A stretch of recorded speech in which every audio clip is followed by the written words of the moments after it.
श्री स्वामी समर्थ friend, कशा आहेत? I hope तुम्ही मजेत असणार. चला तर मग न्यू व्हिडिओमध्ये तुमच्या सर्वांचं स्वागत आहे.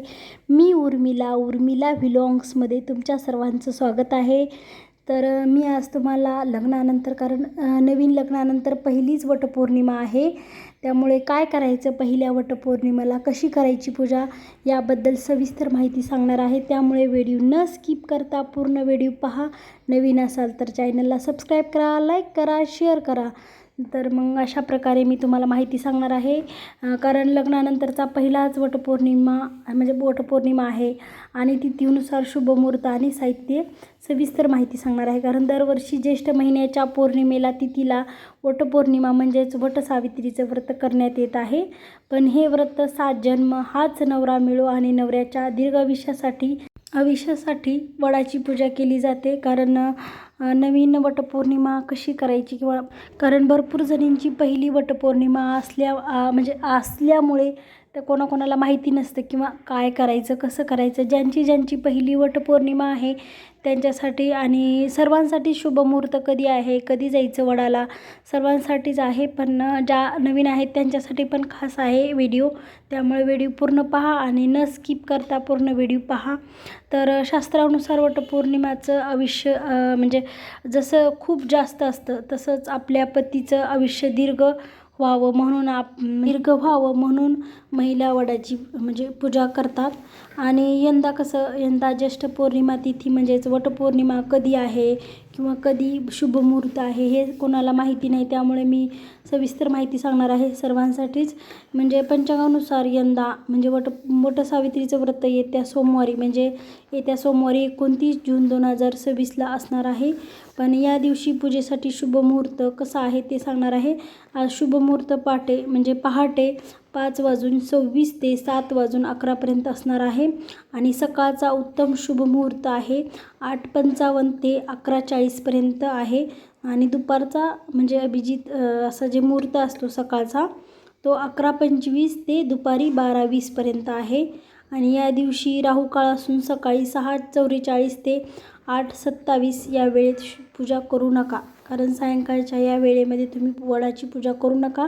शक्यतोवर तर सकाळी किंवा मग दुपारचं जाऊ शकतात, कारण सकाळी एवढ्या लवकर कोणाचं आवरत नाही, त्यामुळे 11:25 जाऊ शकतात तुम्ही. तो मुहूर्त 11:25 ते 12:20 आहे, त्यामुळे तुम्ही सकाळी जाऊ शकता.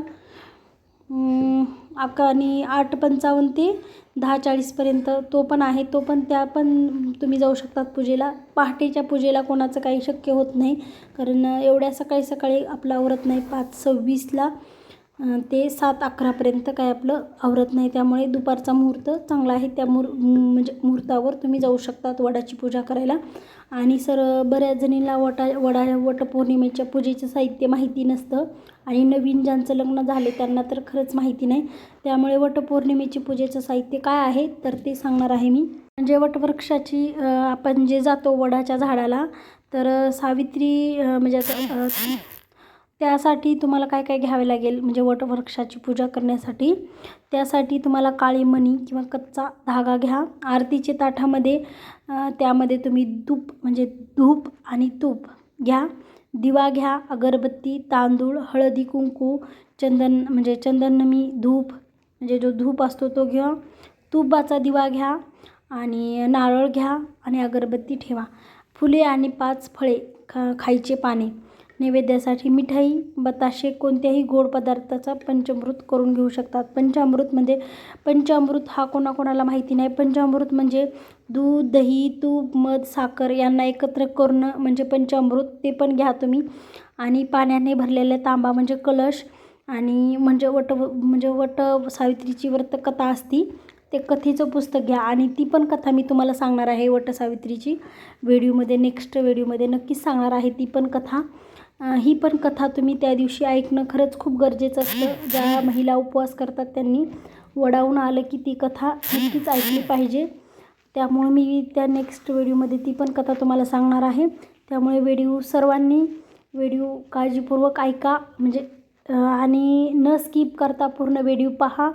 आणि व्हिडिओ कसा वाटला ते पण सांगा. आणि कोणी नवीन म्हणजे वडाची पूजा करतात ते पण सांगा. आणि सर्वांसाठीच हा व्हिडिओ आहे.